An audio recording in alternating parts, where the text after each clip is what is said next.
Hey guys, WaifuGate back here again. Today we're going to be going over pages 3 and 4. So like the last half basically of the M21 spoilers. And then we should be caught up and I should be able to do like one or two more videos as they come out. I don't think the whole set's been revealed yet. So let's get down to it. So basically what I'm doing is I'm just taking each card and then trying to figure out if it's going to be playable in standard, playable in draft, and like how playable.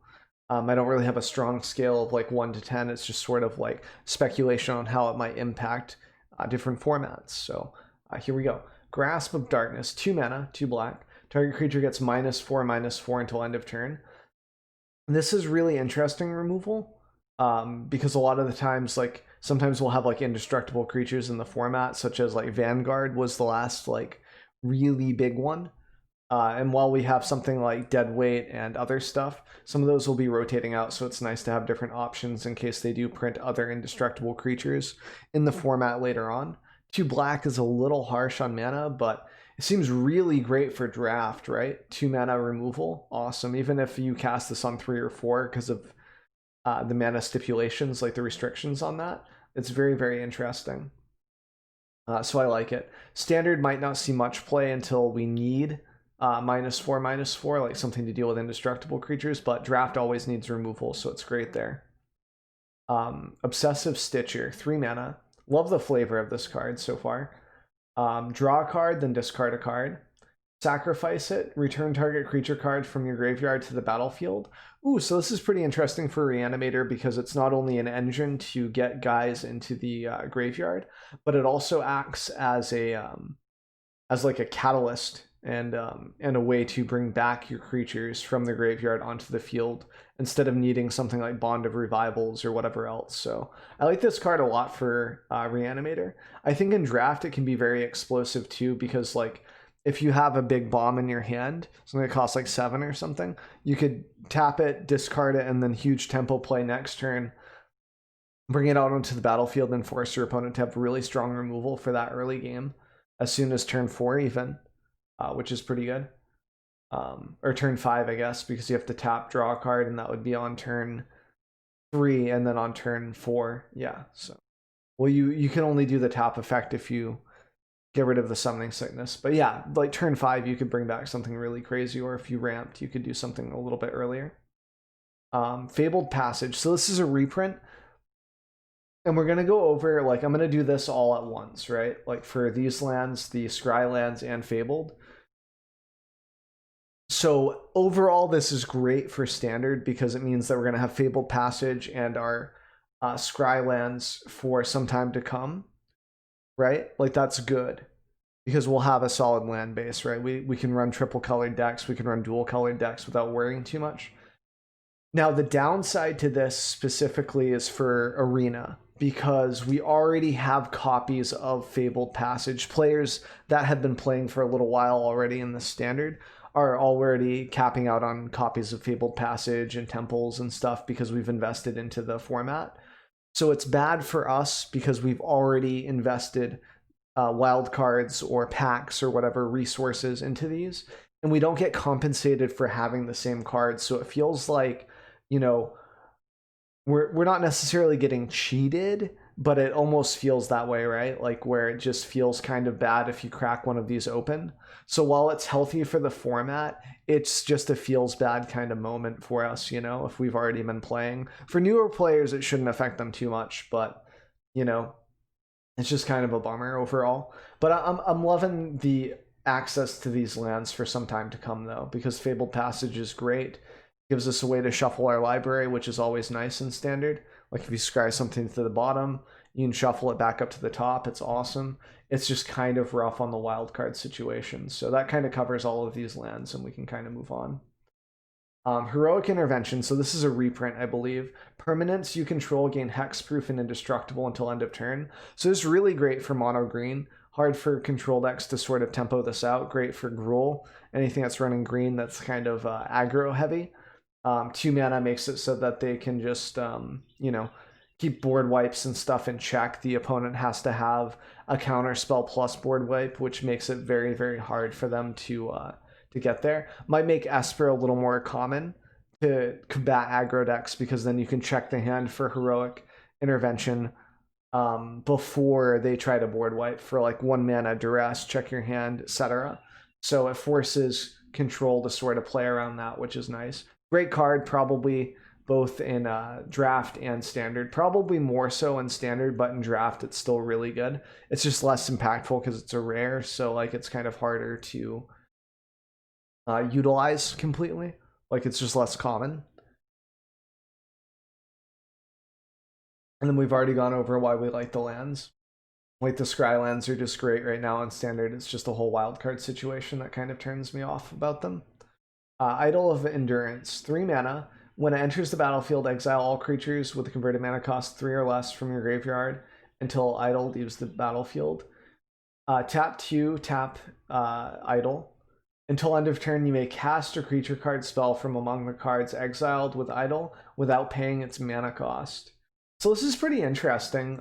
Just some graveyard recursion. It's an artifact, so it's pretty interesting there. There's some synergy for certain things. Just great recursion. Could see it being ran in standard a bit with like maybe white weenies or white black, white, just different types of decks. Could be very, very explosive. And draft, definitely like nice, like late game sort of value. Just depends on like what converted mana cost 3 or less that you have in your arsenal to make this, whether it's worth it or not for draft and for standard, really. So could definitely see some play in both formats. Volcanic Salvo. This seems familiar. I don't know if this is a reprint or not. It just looks familiar. So 12 mana, 2 red, 10 colorless. This spell costs X less to cast, where X is the total power of creatures you control. Deals 6 damage to up to 2 target creatures and or planeswalkers. So planeswalker removal, pretty nice. Definitely good in draft. I feel like it's too expensive and too like situational for standard, where like you have to have creatures in the on the field in order for this to be discounted to a point where it's like worth it. And if you already are that far ahead on creatures, like why do you like can't you just swing at the planeswalker instead, or like just swing through the creatures almost? Like I don't know. It just feels like it's a almost a win more situation, or where you'd rather have more efficient spells to deal with the cards. But could be very good with draft, especially since dealing with planeswalkers and other creatures can be quite difficult. It's also a rare, so like I don't know. I wouldn't want to experiment with it too much in standard, you know, if that makes sense. Because it just costs resources. Invigorating Surge, 3 mana. Put a 1/1 counter on target creature you control, then double the amount of counters on that creature. So pretty interesting with stuff like Scavenging Ooze, Hydras, like whether that's Crassius, Voricious, etc. Could be very interesting. It's sort of niche though, especially in draft where you might not get synergy, like your cards lining up together with it. So I'm not really sure how good it is. Don't think it's that great for standard either, because like it's just susceptible to removal. Would rather just have like a mutate creature. Soul Seer, 3 mana, deals 5 damage to target creature or planeswalker. That permanent loses indestructible until end of turn. Ooh, that's interesting. So that sort of counters the whole green thing where they make their creatures indestructible and hexproof. But I guess the hexproof would sort of blow you out if they do it in response. You can do this in response to that and then kill it. But that's like if they go to block or something and then they make their dudes indestructible. That's like sort of like very specific to that card in draft. Soulscryer, yeah. So 5 damage to a planeswalker is super nice. This can 1-tap Garruk on the first turn. So it's pretty interesting for the draft portion of it. And even without the draft, like this kills Narset, this kills like Teferi 3-head. Kills a lot of the stronger planeswalkers in standard right now. It misses Nissa, which is pretty huge, especially since Bant's kind of coming up in standard right now. So I'd say it's pretty decent. Could see play in both limited and draft. Like it, especially draft, it's really good removal for draft.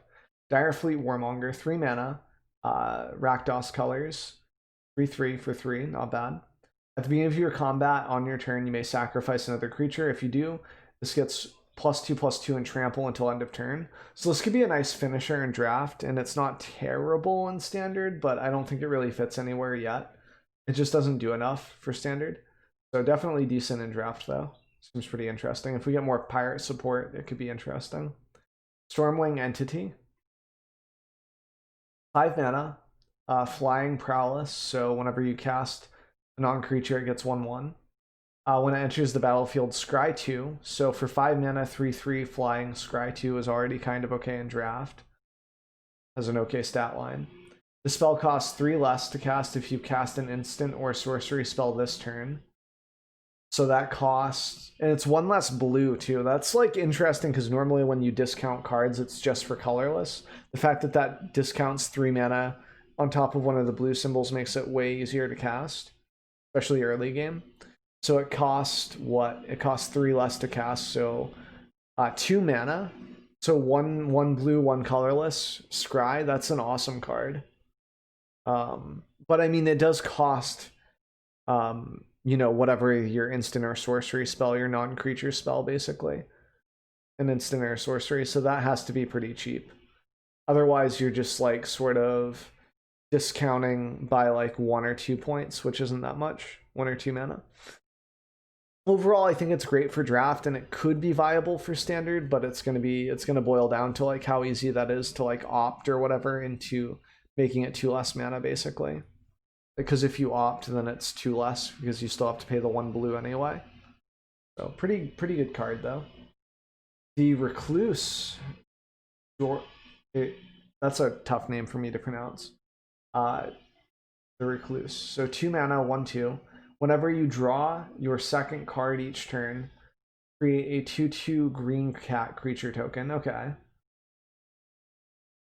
6 mana. Until end of turn, creatures you control have base power and toughness XX, where X is the number of cards in your hand. So like blue-green synergy here.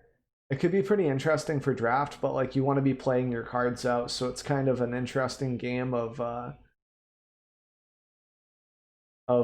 draw and go, like being able to keep enough cards in your hand for that effect to matter late game on top of drawing extra cards. So you'd have to have a lot of green or blue support in your deck to draw cards with, or like the green cards that are like draw cards if you have something 4 or more, or greater power every time it comes into play, draw. But that's more like cycle, not draw, you know? So it's kind of weird. I don't know how I feel about this card. It seems, for 2 mana, it seems like it's easy to sneak it in, and then you can start producing creatures sort of like improbable alliance tier type stuff. But it doesn't have its own trigger to draw you a card, so it's kind of weird. We'll have to see how that plays out. Pride Molokin, 3 mana cat. Whenever it enters the battlefield, put a 1/1 counter on target creature you control. Each creature you control with a 1/1 counter on it has trample. So pretty interesting for 3 mana, definitely viable for draft, because it just gives something else 1/1, like it could make this guy have trample, for example. Just really nice. So good for draft, probably not so much for standard unless there's a lot of support for cats and tokens and such. Pursued Whale, 7 mana. When it enters the battlefield, each opponent creates a 1/1 red pirate creature token with this creature can't block, and creatures you control attack each combat if able to. So they get a 1/1 that has to come in. Spells your opponent casts that target Pursued Whale cost 3 more to cast. So it's an 8/8 for 7. It's pretty good for draft. Seems like it might just get chumped out a lot, but until the opponent can get an answer for it. Probably not too viable in standard for the amount of mana that it costs. Like we used to have like the whale that was like uncounterable and unblockable and this and that you could just exile it and it would come back into play or something. And that wasn't even that popular when it was there. Like it wasn't, and this doesn't do nearly as much as that creature does. So in standard, not so much, but for draft, it could be a bomb. Arcfiend's Vessel, lifelink, and then 1/1. It's a human cleric. When it enters the battlefield, if it entered from your graveyard or you cast it from your graveyard, exile it. If you do, create a 5/5 demon creature token with flying. So this is pretty interesting with like the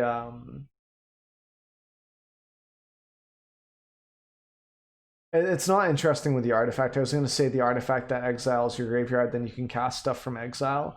But this would be from, it wouldn't be casting it from the graveyard, right? It would be casting it from exile, so not as cool.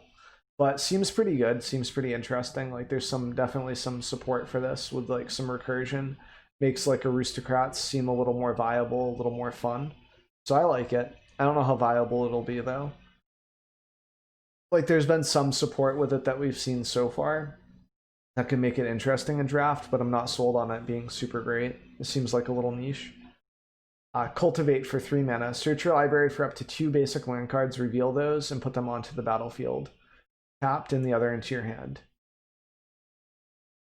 Okay, then shuffle your library. So this is a reprint. I love this card. I think this was back in what was it, like Innistrad maybe? I can't remember. It's all of the older sets are sort of blending together because I stopped playing for so long here and there, like in different chunks, so it's hard for me to keep track of when cards were out. But I remember this being very good back then, and I think it could be very good now, especially since we might be losing some of our other ramp options. It competes with Uro at the 3 slot, but it does something that Uro doesn't, which is it puts another land into your hand. Uro can do that if you draw into a land, but this guarantees that you get 2 lands, which can be very, very good. Especially since you need extra lands for something like Growth Spiral and Uro. So you could do this and then Growth Spiral next turn, like the following turn, and potentially draw into another land. So it's just really nice. I love it. It also fixes you for double colors pretty easily, so you can have like double blue for Brazen and whatnot. And it's great for draft, especially if you want to draft like, 2 or 3 colors, and those colors being splashes. If you get 2 or 3 of these cultivates, like probably even 1 or 2 could make the deck very viable to splash into multiple colors where normally you'd be punished for it. So I like it. Lore Scale Chordal, 3 mana, 2/2.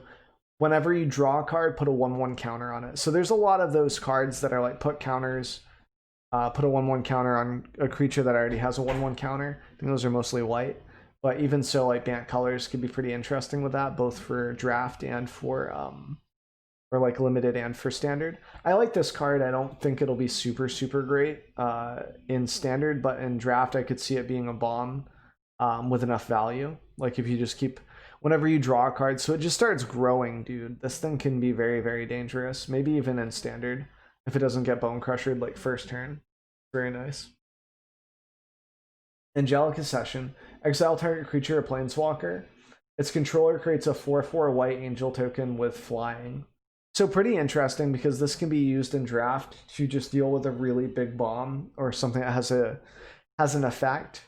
And especially if you pair it with like blue where you can bounce things and just, you can exile something that's problematic, then bounce the 4/4 flyer. And yeah, you kind of 2-for-1 yourself at that point, but it's not terrible, not the worst. So I could see it being pretty good. In standard, I could see it being a little bit better because then you could like exile your own creature, and if your creature has an effect like when it's exiled, do X, Y, or Z, it could proc that on top of giving you a 4/4 white angel token, which is cool. Or if your opponent's going to remove your creature anyway with a kill spell, you can make them whiff on it and then get a 4/4 in response, which is kind of cool. It just seems kind of versatile. We'll probably see it in play here and there for both standard and draft. Village Rites, 1 mana. As an additional cost to cast the spell, sack a creature, draw 2 cards. That's really insane for 1 mana. I could see this being ran in like Rakdos Knights, Jund Food, etc., where like you could just sort of sack a creature, draw 2 cards, and start getting there. Especially if your opponent's going to target that and you want to remove it, like just to whiff on their effect or something. It'd be very interesting. And in draft, it's really good too, because if your opponent goes to use removal, you can just sack it and draw 2 cards and just kind of cash out. We see a lot of these effects with like Runeterra and other card games as well. And it's probably pretty viable in Magic as well. Usually like there were cards that cost 2 mana that did this that were ran in standard at the time. So it's possible that we see this in standard as well, not only in draft. Pestilent Haze, 3 mana. Choose one. All creatures get -2/-2 until end of turn. Remove 2 loyalty counters from each planeswalker. I mean, pretty interesting. Could be really good and limited if you're running like sort of a control-y list with bigger creatures, like more top end than aggro. Um, the ladder effect probably doesn't affect draft as much, but could be kind of nice in the main board for standard. I think that it's just not as good as Cry of the Carnarium because it doesn't exile, but it could be a niche option, especially when Cry like rotates. You know, we'll still have access to this card, which is neat. Think it'll be viable in standard one day and not terrible in draft. Ooh, we get our second Planeswalker reveal here. I'm pretty excited for that. We got a few more cards to go through here. And then we've got the second page. Oh my god, I just saw a card that I loved and missed, even though it might not be viable anymore. Chandra's Pyreling. Whenever a creature you control deals non-combat damage to an opponent, it gets +1/+0 and gains double strike until end of turn. Ooh, so this is sort of like the Chandra's Spitfire, but a little different. It gets double strike though, which isn't the same as just getting +3/+0 until end of turn. So really interesting. Probably decent in draft just because it threatens to trade with almost everything. And if you don't block it, then it could do an explosive amount of damage to the dome. Because like in response to blockers or in response to them taking damage, you can fire off a spell, deal damage directly to them, and then get the double strike and such. So very interesting, very decent. Probably viable in Cavalcade as well until that rotates. Very interesting. I like it. Probably pretty okay in draft too if you get enough direct damage spell. Chandra's Magmut, 2 mana. Tap deals 1 damage to target creature or planeswalker. So good with this, right? Can pressure planeswalkers without having to swing in, which is nice too. Pretty interesting. I think this is a really good one for draft, especially because it's a 2/2 for 2. It can just start swinging in, and then once it falls off, like, you know, your opponent starts getting 3/3s, you can still ping them for effects and just to push through damage. Kind of nice. Chandra's Incinerator, 6 mana. Spell costs X less to cast, where X is the total number of non-combat damage dealt to the opponent this turn. It's a trample with 6/6. Whenever a source you control deals non-combat damage to an opponent, Chandra's Incinerator deals that much damage to target creature or planeswalker that player controls.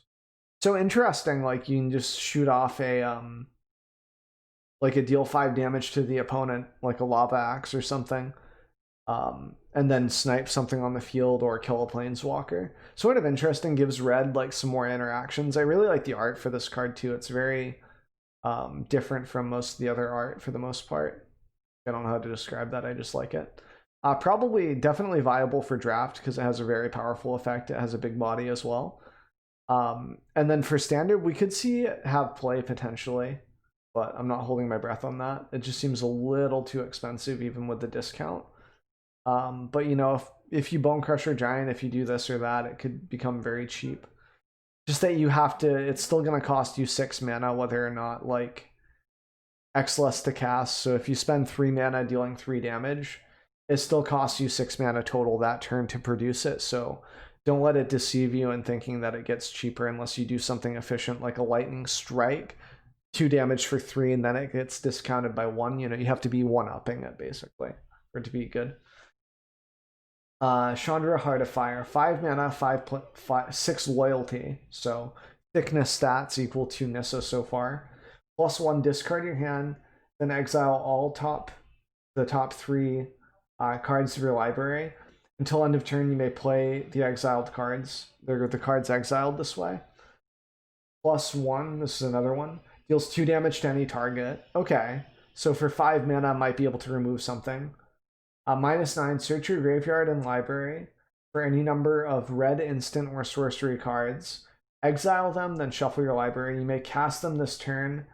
Add 6 red mana. So you add 6 red mana and then you can cast those.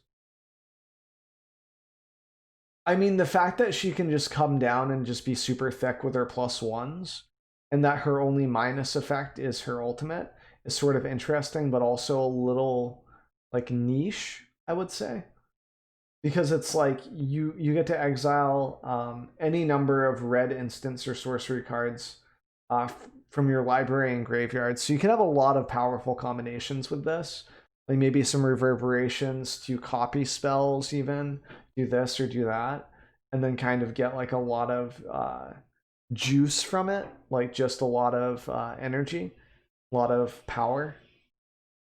um so that could be very interesting. I like her because she's like thick, and she's like very hard to kill, and that's sort of unique for red planeswalkers. Like Chandra Forehead's a little thick, and she punishes you when you go to deal with her, but I'm just not sure how viable this is. It's definitely awesome in draft. Like you can't beat it in draft for the most part. Like it's going to be very powerful, as most mythic planeswalkers are. But in standard, I'm not sure if she has a home yet, but she's very interesting, and I'm looking forward to seeing where she is. This is a card that we've already gone over. This is just an alt art, so we're going to skip over that. Containment Priest, 2 mana, flash. If a non-token creature would enter the battlefield and it wasn't cast, exile it instead. So any type of recursion, like the blue black, like the Demir dude that tries to bring something in from the graveyard, if anything's like it has to be cast, so it can still be cast from exile or cast from the graveyard. It's just that this stops anything that like tries to cheat anything into play, like Luca, for example. So this is definitely a cool sideboard card, and it might even see play in draft just because it's a 2/2 with flash. And if the opponent thinks that there might be some cheating of creatures into play, they can hold this, which is nice in draft. And in standard, I could see it being a very strong sideboard card and potentially main deck, depending on what the meta evolves into. I like it a lot. Cool looking planes here. It looks like a reprint from like Ravnica almost. Looks very similar. Bastry Solidarity. Put a 1/1 counter on each creature you control for 2 mana. Seems kind of okay. It could be very good with the knights that, you know, add counters to creatures who already have counters, but it's a lot of combo pieces that just sort of get blown out by any type of interaction. So I'm not really sure if I like it. Seems like it could be okay in draft, but I don't know. It doesn't seem too exciting. Bastry's Lieutenant, so same type of thing here, like some type of lore behind this this dude, Bastry. So 4 mana, Vigilance, Protection from Multicolor. So that's pretty interesting already. 3/4 at 4. It's already like got a nice body, and it has more text to read. When it enters the battlefield, put a 1/1 counter on target creature you control. Nice, so good synergy with the night cards that add counters to creatures who already have counters. Whenever Lieutenant or another creature you control dies, if it had a 1/1 counter on it, create a 2/2 white night token with Vigilance. So it just gives you some recursion, some staying power if the opponent does have some removal. So that's pretty nice. I would say that this card's viable probably in standard as well as definitely in draft. Very powerful. Just anything that leaves a body behind and also makes the bodies you already have better. It's just great. Radiant Fountain. When it enters the battlefield, you gain 2 life. Tap, add 1 colorless. So the great part about this card is that it doesn't come into play tapped, and you can use it as soon as it comes out. Could be very interesting in like blue-white control. I kind of like it. Could be interesting in other colors like Simic, where it kind of struggles for life gain if red becomes more of a problem. I could see it being really nice as a flex option. It's also a common, so it's pretty free to test with, and it could be okay in draft if like you really need to just fill out the lands, like if you're doing monocolored deck or dual colored but you don't really care too much, like you don't have too many double symbols. It could be very nice for that as well. Revitalize. This one's a classic. This is one of my favorites. I used to run like a lot of Jeskai and a lot of U-White control with life gain, draw and go for best of 1 and against like mono red when that was popular. Love this card. Super viable both in draft and for standard, mainly in draft because like you gain 3 life, so you can basically chump a hit, you negate an attack. It's like a fog, and you get to cycle and draw a card basically with it. So it's just great. And in standard, it's really, really good too because it fills the graveyard for like Uro if you're in Bant colors, etc. And it's a way to gain life that's instant, which is very, very important.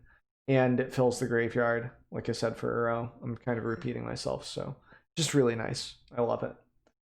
Bolt Hound, 3 mana haste. When it attacks, other creatures you control get +1/+0 until end of turn. Kind of interesting. Could be very decent for limited. It's a doggo too, so it has doggo support, like if we're going with that keyword. And we've got haste, which is really nice. It could be okay in standard, but typically speaking, we already have a lot of 2/2 hasters with like Robber of the Rich and stuff, so not really sure if it'll outshine those until rotation. Elder Gargagoth, 5 mana. Vigilance, Reach, Trample, so lots of text for 5 mana, 6/6. It's a mythic. Whenever it attacks or blocks, choose one. Create a 3/3 beast token, gain 3 life, or draw a card. Man, if this thing had haste, it would be insane, and it's still insane. This is a crazy card. Definitely great in draft, like hard to beat. Need removal for it, or the opponent just loses after it attacks. Just a great card. Reminds me a little of Thragtusk, where it kind of makes bodies, you gain life, etc. And it draws a card, which is super great. Just a really solid card. Like, this thing's insane. It's going to make mono green really hard to deal with, I think. I like it. Fate's Fetters. Ooh, this is a reprint, isn't it? Enchant permanent. When it enters the battlefield, you gain 4 life. Enchanted permanent can't attack or block, and its activated abilities can't be activated unless they're mana abilities. So, like, this is sort of weak to, like, Gem Razor and stuff. Like, things that mono green kind of has access to, like dealing with Enchantment's main deck. And a lot of people are starting to tech for that anyway because of, like, Jund Food. But it's a really good card. I like it. So it's activated abilities, so not triggered, and it can't stop mana abilities. So, like, you know, Lana War Elves, etc. More or less like Paradise Druid is the more viable one right now since elves aren't in standard. But great in draft, gain life, deal with a creature, stop their. It's a bit better than pacifism because it stops activated abilities as well. Just a great card. I love it too because it's life gain. As a control player, I really like these cards. It is weak to removal though nowadays, and that's pretty common. So definitely viable in standard and draft, I would say. Siege Striker, 3 mana, double strike, 1/1. Whenever it attacks, you may tap any number of untapped creatures you control. Siege Striker gains 1/1 until end of turn for each creature tapped this way. So it could be very explosive in draft. Sort of reminds me of like Exalted, where you only want to swing in with one guy, although you have to tap other things down instead of just swinging in with one. So interesting in that aspect, but the comparison's still there. I think it could be good in draft, but it's just a little too weak for standard. 3 mana, 1/1 is just too easy to deal with, I think. See the Truth, 2 mana. Look at the top 3 cards of your library. Put one of those cards into your hand, and put the rest on the bottom of your library in any order. If the spell was cast from anywhere other than your hand, put each of those cards into your hand instead. So if you use something to cast it from the graveyard or from exile or something, it could be interesting. And if anything, it's like a nice card. It's like, it's basically Anticipate, but it's a sorcery, so it's a little slower. Well, that's the downside of it. Definitely viable in draft just for vision, potentially. Being able to find your board wipe or being able to find an answer for a big dude. Could be a little slow for draft, but that vision's probably good. And if you have any way to recur that, like casting it from the graveyard, super nice and super big value. Could just win you the game from gaining too much value both in standard and draft. Selfless Savior, Doggo, sacrifice it.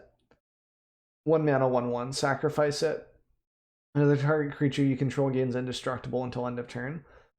Really interesting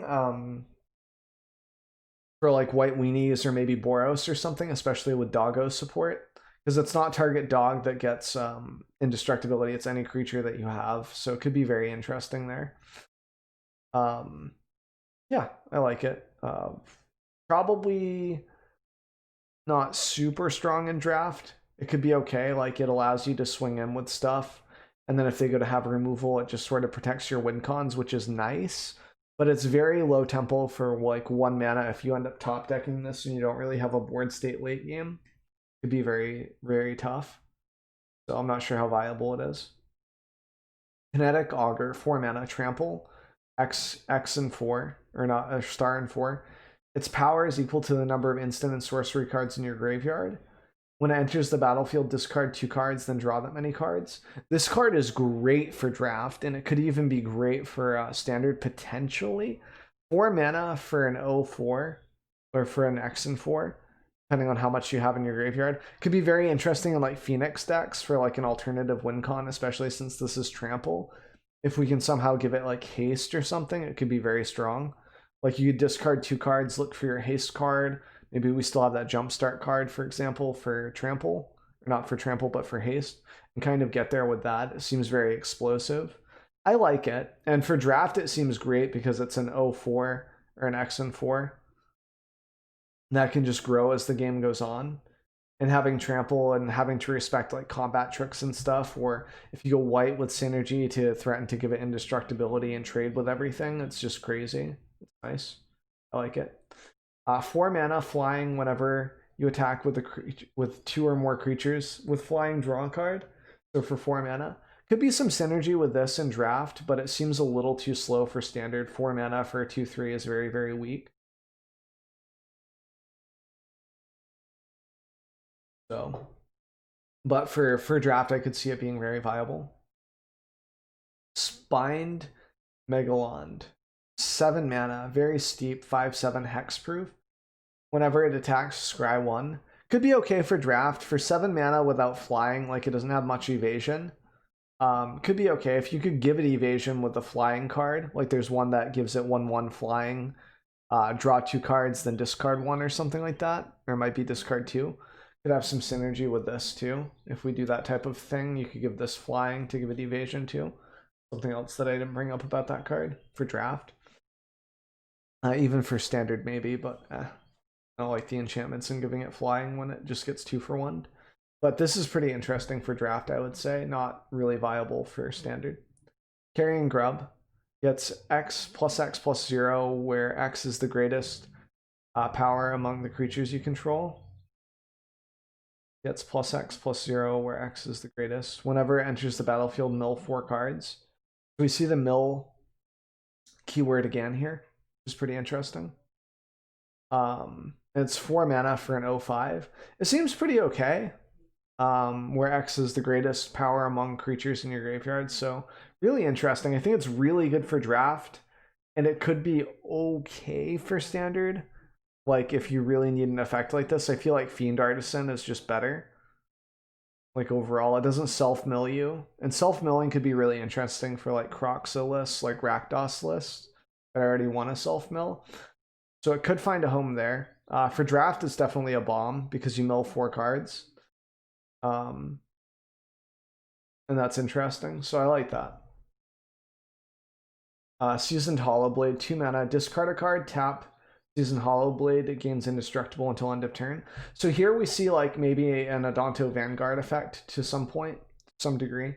It's not as easy to trigger the indestructibility. Like discarding a card is more expensive than paying 4 life compared to Vanguard in most senses, because you usually run out of steam as the aggro deck.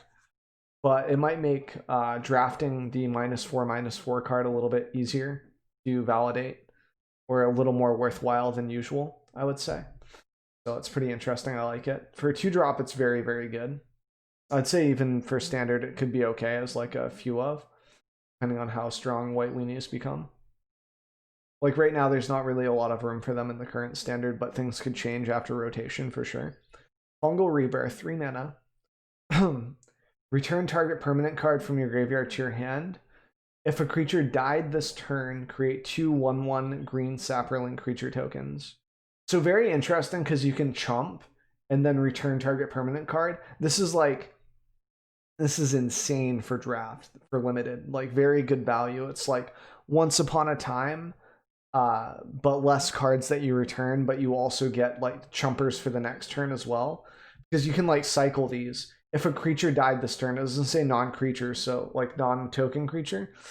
So you can use the tokens from this to trigger your next one if you draw multiple copies in draft. It's an uncommon, so maybe you don't see it a lot, but it could be very interesting. I like it. Probably not so much for standard, but it could be okay in like a grindy Bant list potentially. I just think in Bant we already have good cards to run, so it's hard to find room for better ones. Rewind. This is like one of my all-time favorite counter spells. I'm pretty excited for this to be back in standard, even though it's like terrible. It's terrible, like, let me explain my reasoning for it. It's terrible because it costs 4 mana to counter 1 spell. And then you get to untap up to 4 lands again. So like this becomes like more explosive with stuff like Lotus Fields, where you get to untap and cheat in more lands. That way you can float more mana, etc. It's neat. It lets you cheat the system a little bit in regards to that. But it's 4 mana, so like if someone's packing like, you know, a cheaper counter spell like Mystical Dispute or something else, it's just very, very hard to validate the 4 mana cost for the initial casting of this card. It's really good against like decks that don't punish you for playing a 4 mana counter spell. Like if you're playing against aggro, you can counter something and then Chemister's Insight end of turn, for example, or Thirst for Meeting, etc. And it's sort of nice. It's just very, very clunky. I love the card. I think it's viable in draft for sure. But I'm not sure about standard. Like we're gonna have to see how okay it is to cast a counter spell for 4 mana, even if it untaps your lands. We'll have to see. Right now, I would wager that it's not very viable, and that's sad. I'll still probably try to run it anyway. Malefic Scythe, 2 mana. As it enters the battlefield, it enters the battlefield with a soul counter on it. Equipped creature gets 1/1 for each soul counter on it. Whenever equipped creature dies, put the soul counter on the Scythe. 1/2 equipped. Pretty interesting. I'd say this is really good in draft because as the game goes on and on and on, you can chump block with creatures and just have this become your win con eventually, like with a flyer, like if you're going blue-black or blue-white, or I mean black-white. So it could be very interesting. I like it for draft. Seems a little dirtily for standard though, I think. I don't know how viable it is, even with all of like the sack creatures and stuff for Rakdos and like Aristocrats. I think you just try to win other ways, basically. Waker of Waves, 7 mana. Creatures you control, creatures your opponents control, get -1/-0. Tap 2, discard Waker of Waves. Look at the top 2 cards of your library, put one of them into your hand and the other into the graveyard. So this is great for draft because this is a bomb late game. Like it just sort of nerfs your opponent's creatures on top of being a 7/7 thick stick. And then you've got like the option to basically cycle it, like controlled cycle with Scry almost, like look at the top 2 and then put one of them to your hand and the other into your graveyard. So you get to feed your graveyard for stuff as well if you have effects to like maybe reanimate, and then you could reanimate this guy with like, you know, the Stitcher, for example, and both of those are uncommon. So very good synergy for draft, but I would say like really weak for standard still, because we have better cycling options. I'd rather just run like a Shark Typhoon than this guy. Necromentia, 3 mana, sorcery. Choose a name other than a basic land card name. Search target opponent's library, graveyard, hand, and library for any number of cards with that name and exile them. That player shuffles their library, then creates 2/2 black zombie creature token for each card exiled from their hand this way. So this is like just better on Mordigo, basically. It doesn't give your opponent the card advantage. It does have a steeper, like a more different mana requirement, like 2 black, 1 colorless, compared to blue-black and then colorless. So like black decks like Rakdos, Aristocrats, Jund Food potentially, anything that's running black can instead run this instead of Duress if it's more in their interest to lock out a win con. Sultai Midrange also has access to this card.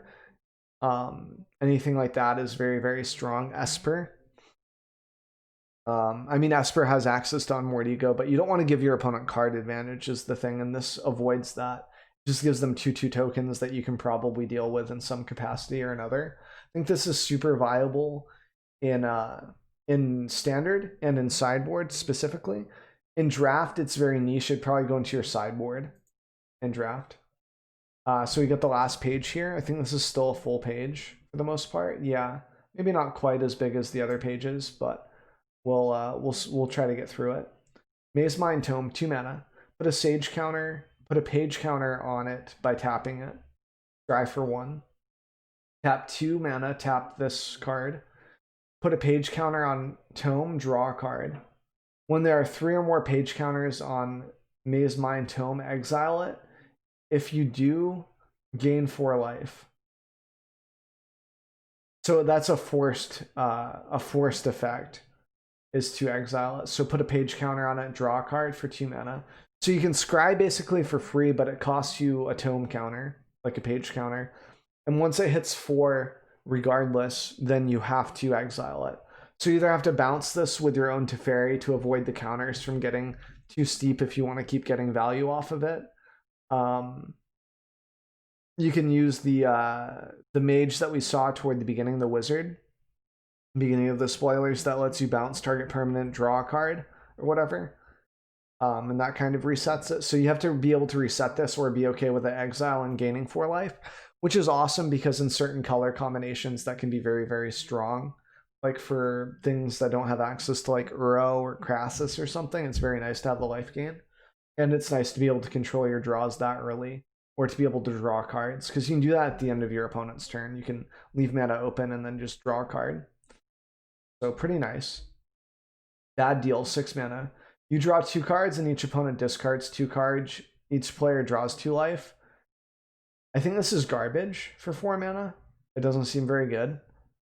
In draft, at that point, your opponent probably doesn't have much. It could be interesting for draft, but I don't think this is very standard viable. Like, it's just too expensive. You'd rather just Thought Distortion. Even though I think Thought Distortion might be rotating, for example. But I don't know. Just seems not very strong. It feels very underwhelming. Jeskai Elder. 2 mana, 1/2, Prowess. So whenever you cast a non-creature, gets 1/1 until end of turn. Whenever it deals combat damage to a player, you may draw a card. If you do, discard. Pretty nice for 2 mana. And you threaten your opponent from, like, whenever they go to block this by being able to blow them out by making your creature big enough with how many instances and sorceries are in your hand that you can threaten them with. So probably viable for draft for sure, just because it gives you cycle and a card that grows, which kind of scales with the late game if you have enough fuel. And then if anything for standard, it's a little underwhelming for standard. Just not a lot of, like, we have better cards for 2, I think. Reign of Revelation, 4 mana, draw 3 cards, then discard a card. I mean, could be good with like rewind, especially in draft. I could see it being good because then you can be like, okay, counter your spell, and then I'm still gonna draw 3, discard 1, and find an answer for your other dude. Seems good for draft. Seems okay for standard, except that we have Thirst for Meeting for 3 mana. And I think it's just better to be able to do that a turn earlier. Or if we're going to pay 4 mana, play something like Chemist's Insight that we can recast. So I just think we have better options. It's okay, though. Could see some standard play, and it's definitely good in draft. Shipwreck Dowser, 5 mana.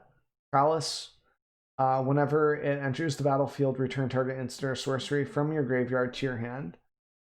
So for 5 mana in draft, this seems really good. It's like decent value because 3 can chump, and it threatens to not only chump but to trade with Prowess, especially since you're returning an instant or sorcery from your graveyard to your hand. Super nice. It's also a wizard, so there can be some support there, maybe with keywords that we haven't seen yet, or that I've forgotten about, that we've seen spoiled for draft at least.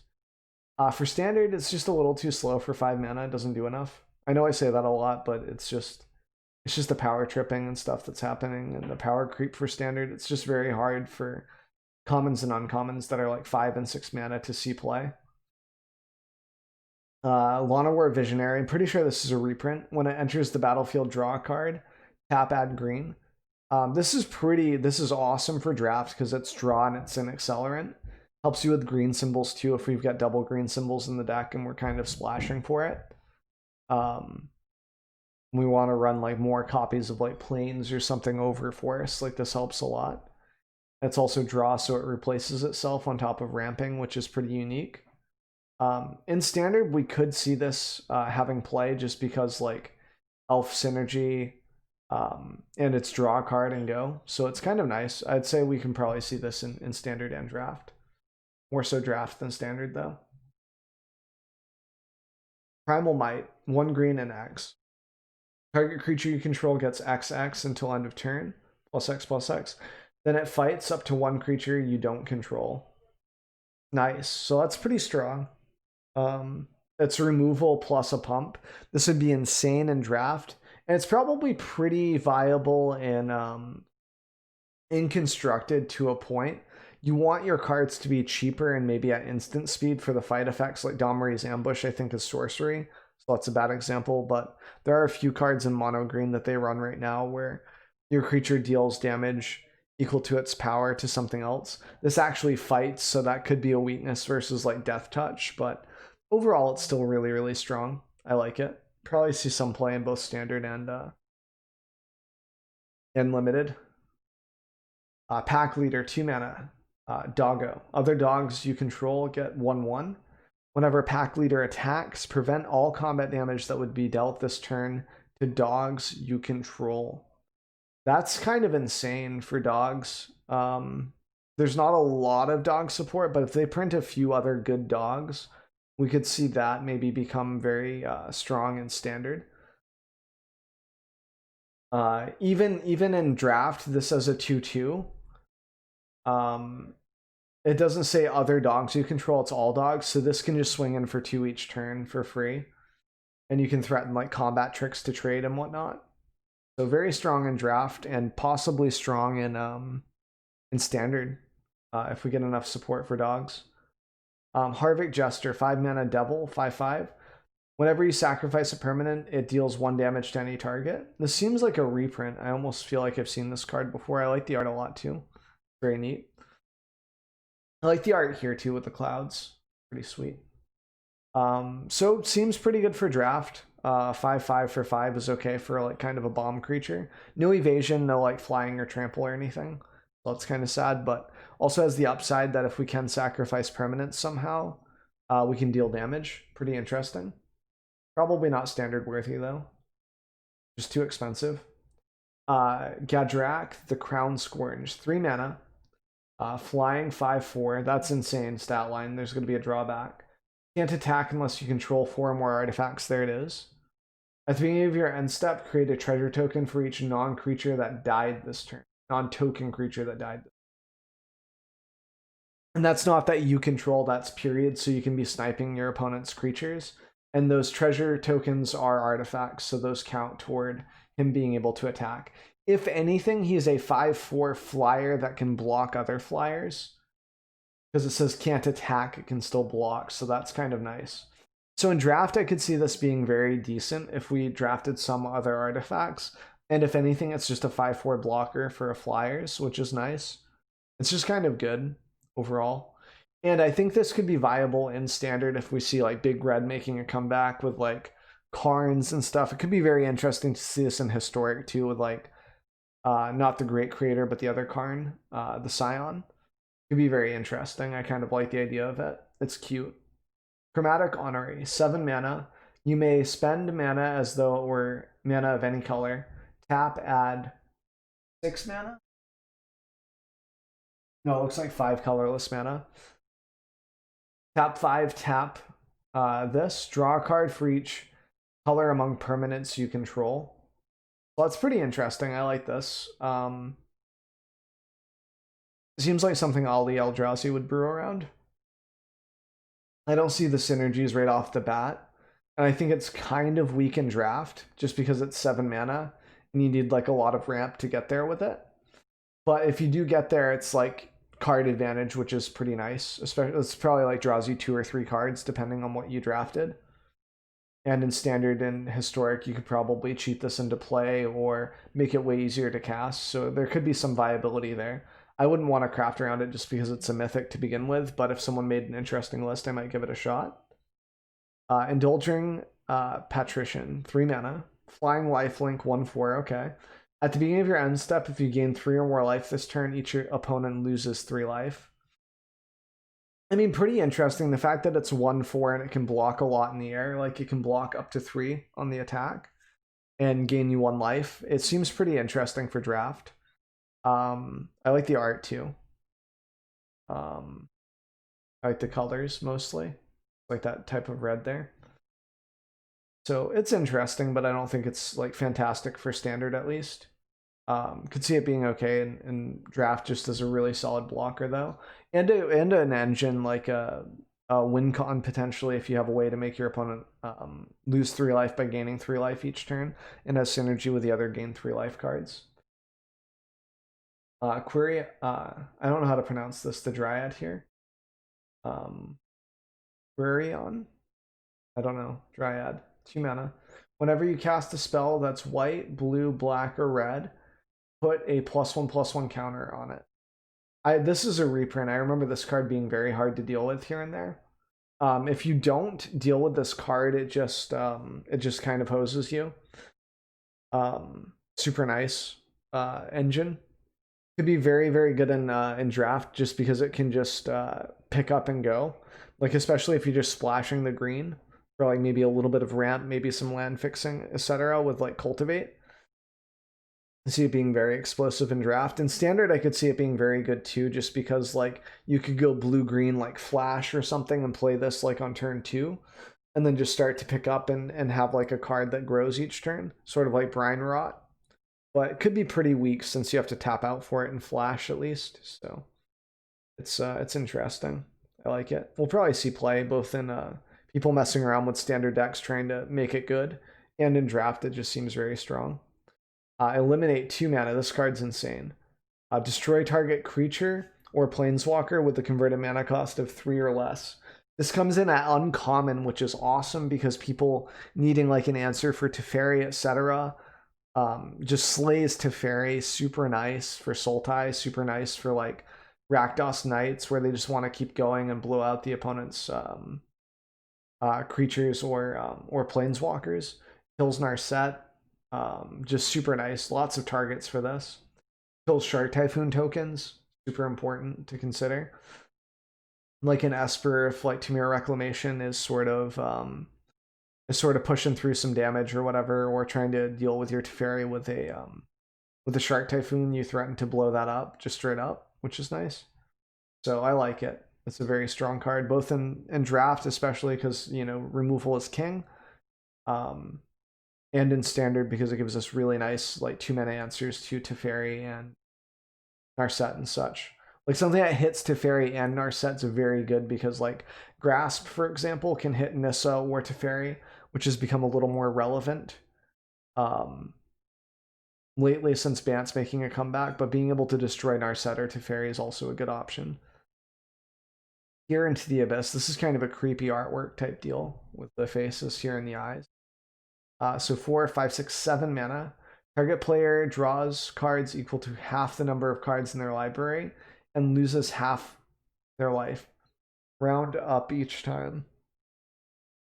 So sort of like a mill and or a kill spell. It's interesting. I don't think it's good in draft. It seems too niche. Like maybe I'm missing something, but if I pick up half my library and lose half my life, yeah, I'll have a lot of cards in my hand, but at the same time, I'll mill out. And if you make your opponent draw that many cards, same type of deal where like they lose some life, but unless you can finish the deal off really, really fast, it just seems too clunky and weird. Maybe there'll be some plays with it, but I don't know. Teferi's Tutelage. When it enters the battlefield, draw a card and then discard a card. Whenever you draw a card, target opponent mills 2 cards. That's interesting that we're bringing back mill.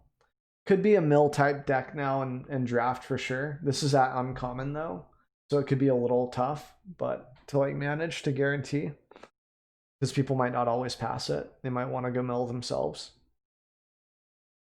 But it's interesting. I like it. Probably viable in draft if you can get enough copies of it, plus other support. And in standard, I feel like it's just too slow, maybe. Especially if Yorian's still going to be a little popular with Bant and U-White. Just hard to mill those 80 card lists.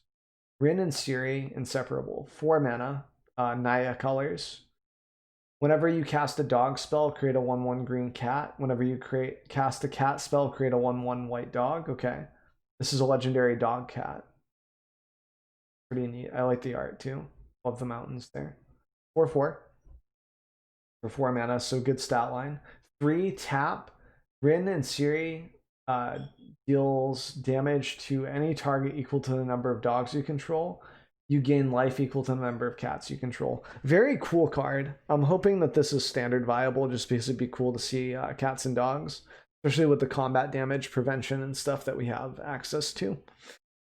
And the fact that it gives you life gain and damage dealing capabilities to dodge like big board states is kind of nice to sort of finish off the game. I like that. Just feels like it might be a little too slow for standard potentially. Like by turn 4, you've already cast a lot of your dog and cat spells potentially. So I don't know.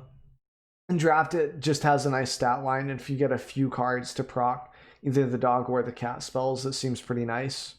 And it's 4 mana for a 4/4. If you can cast that on curve, it'd be okay. It might be a little hard with the tricolor requirements, but seems to be some support for mana with cultivate and stuff anyway, so maybe not terrible. Teferi's Ageless Insight, 4 mana, legendary enchantment. If you would draw a card, except the first one you draw at the start of your draw steps, draw 2 cards instead. It's interesting. I mean, it seems like Win Mori, like in regards to draft almost, and even in standard. Like if I Chemister's Insight, I get to draw 5 cards, but I had to pay 4 mana for it. It just seems kind of bad unless I'm cheating this out somehow. Like it just seems very clunky. It can get bounced by Teferi, etc. Like it just seems very, very punishable. Because you're tapping so much mana out for something that doesn't even draw you a card instantly, or at the start of your next turn. Like I feel like if this would be like at the start of your draw step as well, it would be insanely good. But since it has that stipulation where it skips your first, like it skips giving you your extra draw on your draw step, it just feels kind of bad. I don't think it's that great. Ooh, Liliana, nice. We've got Teferi, Master of Time. You may activate loyalty abilities of Teferi, Master of Time on any player's turn anytime you could cast an instant. Draw a card, then discard a card for a +1. So he comes in at 4 loyalty, which isn't super thick, but it's thick enough, right? Like it dodges some removal. Doesn't dodge Fry. -3. Target creature you don't control phases out. This is kind of hard for me to read, so I'm probably going to click on this. Treat it and anything attached to it, though they don't exist until its controller's next turn. So it's not like phasing like it used to have phasing in Magic, but it's still pretty cool. So you basically just exile it from play and it doesn't exist for a little bit. And then I think it comes back with anything attached to it. But like if it has Embercleave, they can't re-equip it basically, which is kind of nice. It just stalls. And then -10 is take an extra turn after this one, which can be pretty insane. Like that can win you the game, but it could also just be like a way to stall out. It could just be like a draw an extra card for a turn and do nothing. So I think he's more balanced than the current Teferi, like Teferi 3, for example, since he doesn't like break the game. Like being able to do something on your opponent's turn. Like this, I feel, is kind of good design compared to the other Teferis that we've had, at least, to where it's interesting enough to where you can activate the loyalty abilities of him on your opponent's turn. Like that gives you some interaction, some interesting capabilities, but it doesn't like stop you from interacting with your opponent. You know, if your opponent has Teferi 3, it becomes very frustrating. So I don't want to delve into that discussion too much. We've already had some videos on that and some discussions on stream about it, but I like this more than the other Teferis in regards to design, just overall already. Like definitely viable in standard, and it would probably win you a few drafts just by himself. Teferi's Protégage. I messed pronouncing that up pretty badly. We'll just pretend that I didn't. 3 mana, 2/3. Draw a card, then discard a card.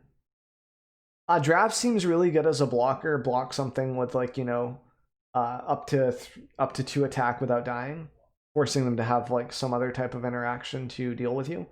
And then drawing a card and discarding is pretty interesting. Don't think it'll be too standard viable, doesn't do enough. And then in draft, it can just be a nice cycle and a blocker for a while. Bark Hunter, Manticore, Masticore, 3 mana.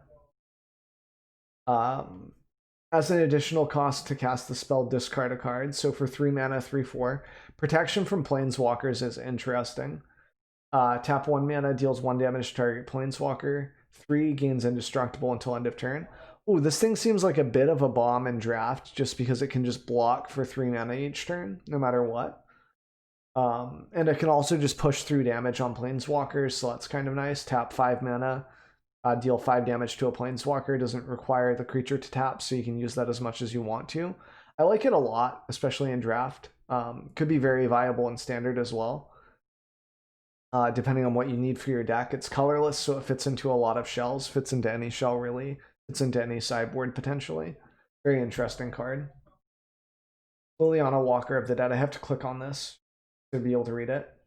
4 mana. Each player discards a card. Each opponent who can't loses 3 life. So that's one of those triggers for loses 3 life that we've been looking for in the set. Unfortunately, it's rare, so it's kind of hard to line that up in draft. Definitely not guaranteed and very hard because people probably just draft this. They never pass it really. Target creature gets -X until end of turn, where X is the number of cards in your graveyard. Okay, so can possibly protect itself with removal. Comes in at 5. And you get to fuel yourself. So like target creature gets XX, where X is the number of cards in your graveyard. So you're also discarding cards into your graveyard to fuel that effect if you haven't already milled yourself a little bit. You get an emblem, -7. You get an emblem with, at the beginning of your combat on your turn, put target creature card from your graveyard onto the battlefield under your control. It gains haste. Very nice. Very cool. This is the borderless art too, so very nice. I would say this is very viable in draft and could potentially be viable in standard, depending on what other support we get. It's very, very interesting. I like it. Oh, I actually like this artwork a lot more than this. Like I like her pose a little bit better, and the backdrop is, I don't know, it just seems like this complements her a little bit more. Like the picture's more focused on her, whereas this, the backdrop is a little distracting almost with the colors, and she almost blends in because she's darker than the backdrop. So I like the contrast on this a little bit better. But that's the artwork. I still think the card's very viable for limited and potentially standard. Ruined Halo, I believe this is a reprint. As it comes onto the battlefield, choose a card name. You have protection from the chosen card name. So you can't be targeted, dealt damage, or enchanted by anything with that name. So very, very interesting. Good sideboard card for sure. Very weird for draft, but definitely draftable if you have a sideboard. Like if you're doing best of 3 for sure. Formad's Crypt, 0 mana. Ooh, this is a good reprint. I remember this. So tap, sacrifice it, exile all cards from target player's graveyard. So this doesn't hit both players' graveyard, which sometimes these graveyard removals do. And for 0 mana, you can just cast it whenever, and it doesn't force you to tap out any mana. So like Soul Guide Lantern forces you to tap mana. Soul Guide has the upside of being able to sack and draw a card too, though. So in those Luris lists, I think they'll still run Soul Guide until it rotates compared to this card. But I do like the 0 cost of this card. Just having more options is definitely cool. I like it for sure. This is another card that we've already seen. Like we've already seen this in the last page or two. Seems like a reprint. So definitely viable for sideboard, and it could be sideboard for both limited and like if your opponent drafted like Liliana, for example, it could be kind of okay. But probably not worth it. And in standard, of course, you have a sideboard, and this could be an okay card in comparison to Soul Guide if you're really looking for something that costs 0 mana instead of 1. Azusa, Lost But Seeking. I'm pretty sure that this is a reprint. Like I've seen a lot of, I think EDH list with this. You may play 2 additional lands on each of your turns. Just insane. I think for draft, it's a little harder to make use of this unless you draft multiple copies of like Cultivates and stuff where you have extra lands in your hand guaranteed. There's also like the Grooks thing that lets you look for extra lands, etc. It can be pretty interesting. I think this is more of a standard / historic / brawl card though. Very good. I like that we're getting this in Arena for sure. I think it's very, very good for us. Oh, we got a white Planeswalker here too. Grim Tutor. So this is a reprint. I remember a lot of people talking about the price of this card being like $50, etc. on the reprints, and that it would be the whole thing with it probably losing value and such. But aside from economy, this is just a good card. Search your library for a card, put that card into your hand, then shuffle, lose 3 life for 3 mana, being able to search. Much cheaper than something like Mastermind. I say much cheaper as in like 1 mana cheaper, but honestly that can make a huge difference in being able to do really explosive turns. Like being able to tap out 3 mana and still have like 1 or 2 mana back for like a counter spell like Mystical Dispute or whatever can make a huge difference. Definitely good for draft because you can look for your win con, you can look for an answer, etc. And great for standard because it's just crazy. Like you can just search for whatever you need, like for Esper or whatever. Search for sideboard cards, search for win con, search for anything. It's just insane. So definitely a good card for standard and draft. Double Vision, 5 mana, enchantment. Whenever you cast your first instant or sorcery spell each turn, copy that spell. You may choose new targets for the copy. Seems kind of weak when we compare it to something like Thousand Year Storm, where you can just storm and have millions of copies. Not millions, but you know, maybe hundreds, maybe several is a better word. Just seems kind of weak in comparison to its predecessors. In draft, it could be interesting, but it feels like it's just a little slow.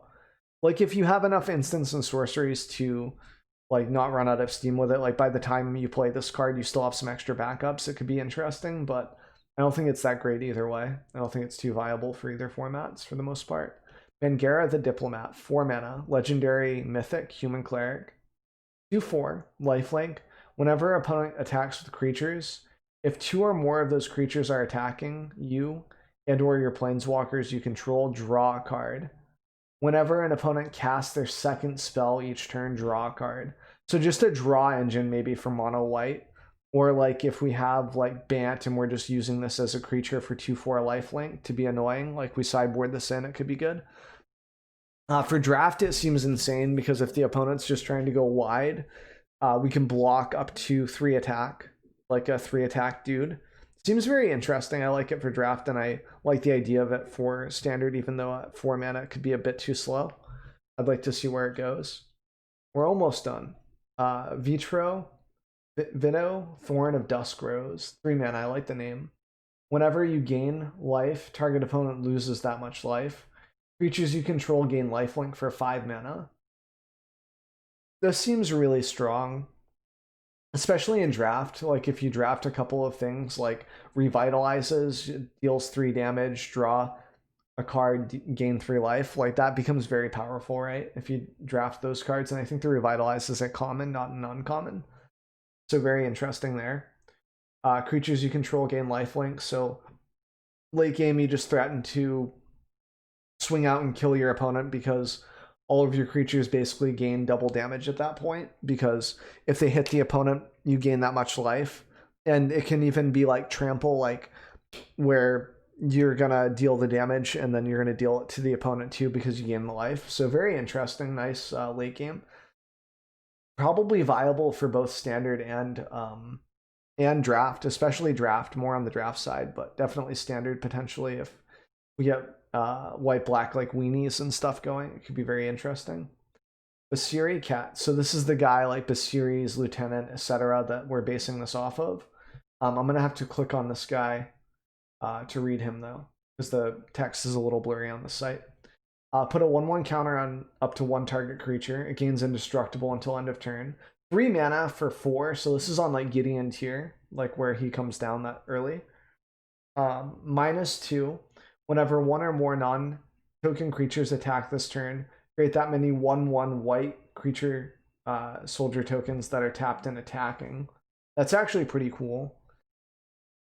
So it can be very explosive in regards to slamming them down and then just doing a -2 effect. Could, like if you have 3 creatures by the time this hits, like if you went 1 drop, 1 drop, 1 drop, like first turn 1 drop, turn 2 1-drops. You could have like 3 dudes attacking in, which is pretty fantastic. -6, you get an emblem with at the beginning of your combat on your turn, create a 1/1 white creature token, and then put a 1/1 counter on each creature you control. So that's pretty game ending, I would say. It's on par with like Ajani, like the old Ajani that used to make a cat token at the end of each turn or whatever. Pretty cool. I would say that this is a pretty strong card overall. It's not terrible. Definitely really good and limited, obviously, because it lets you trade with anything with this or just swing through with creatures that might have effects like draw cards on combat damage or something. And the ultimate can end games, so it's pretty strong. Mysterious Alkalite, 4 mana, 2/3, lifelink. When it enters the battlefield, put a 1/1 counter on each of up to 2 other target creatures you control. So if you already have a field established, this is really good. Especially in draft, the lifelink is a nice keyword to have. Standard, not so much. I don't think it's good enough for 4 mana. It's really cool art. Like, I like the cats. Pretty cool. Cat Cleric, so cat support potentially too. Something to note. Demonic Embrace, 3 mana, rare, enchant creature. Enchanted creature gets +3/+1, has flying, and is a demon in addition to its other types. You may cast it from your graveyard by paying 3 life, discarding a card, and discarding a card in addition to paying its other costs. So you just pay 3 life, and then you pay 3 mana, and then you discard like a land or whatever. So, or it feeds your cards. It feeds your graveyard for cards like Liliana and such, and other reanimator effects or whatever. It can be very interesting as an engine. Definitely good in draft, I would say, just because it gives you flying. It can make any creature have evasion, and it has recursion. Forces your opponent to have something to deal with your graveyard as well. Very cool. I like it. Just strong card. Both for, I'd say it's like okay in standard as well. It could see some play with like Aristocrats or something else where you want to fuel your graveyard instead.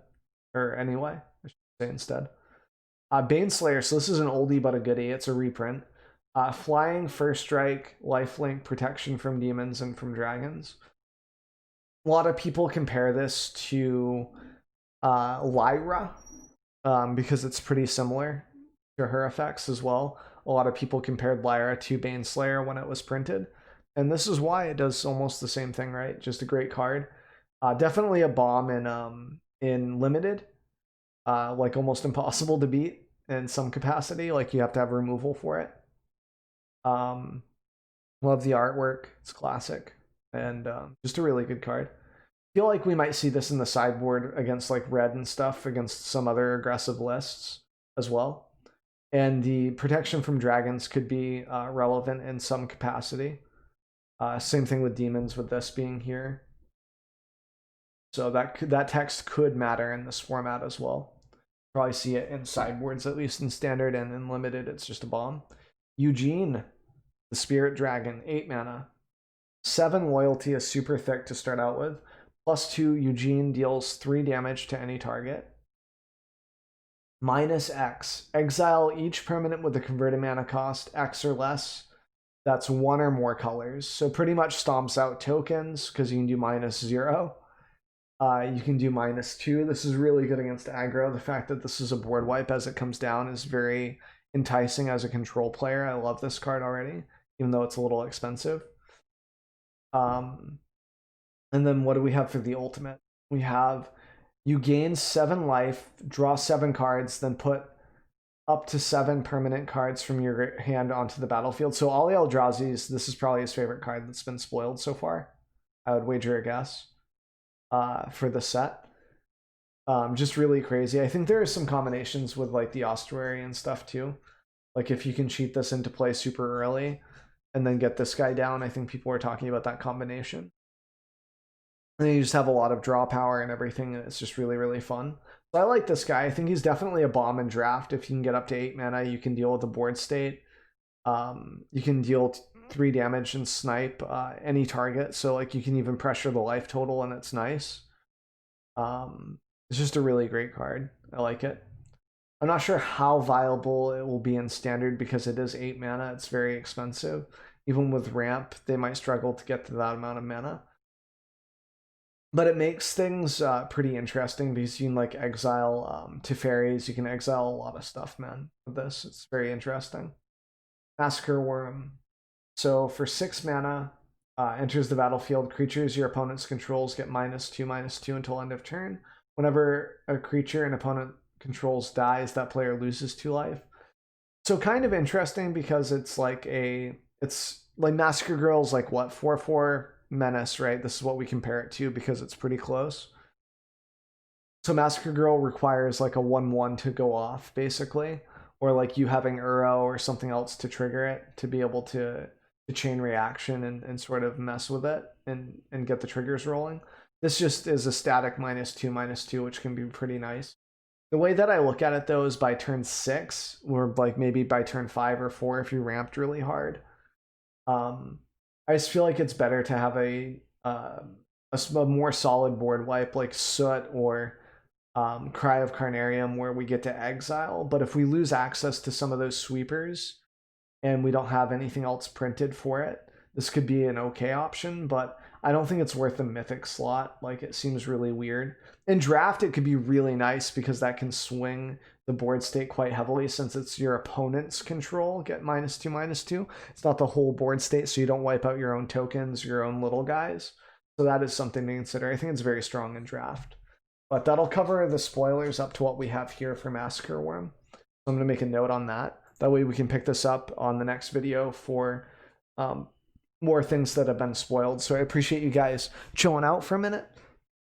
If you guys are new to the channel, I make a new YouTube video every single day. There's one uploaded. So if you guys want content and I'm not streaming, you can feel free to watch the YouTube videos and just kind of chill out. You know, I really appreciate that. So, but I will see you guys next video. And I'll catch you then. Thanks for chilling out, and I hope this was helpful. Feel free to, of course, drop comments or questions in the section below. Or if you don't feel like doing that, you can always stop by the stream and chat. Usually stream, it's like Wednesdays through Sundays, 2 a.m. until about 10 a.m. Central Time, CT. So I'll catch you guys then.